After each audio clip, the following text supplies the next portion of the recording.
Release date পেতে চাইতে হবে ভিক্ষা, এই নিয়ে গর্জে উঠতেই টার্গেট হলো দেব।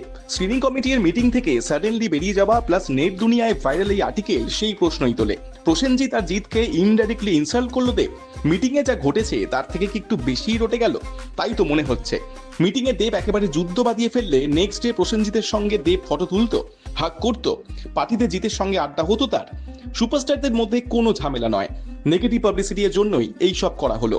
দেবের হাইপ শিখরে এই মুহূর্তে, তাই তাকে টার্গেট করে মিথ্যাচার করলেই ইজিলি লাইমলাইটে আসা যায়। আর সেটাই করলো কিছু ডিজিটাল মিডিয়া।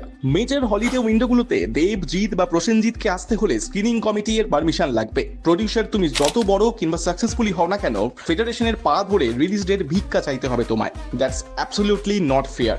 দেব শুধু সেটাই স্পষ্টভাবে বলতে চেয়েছে।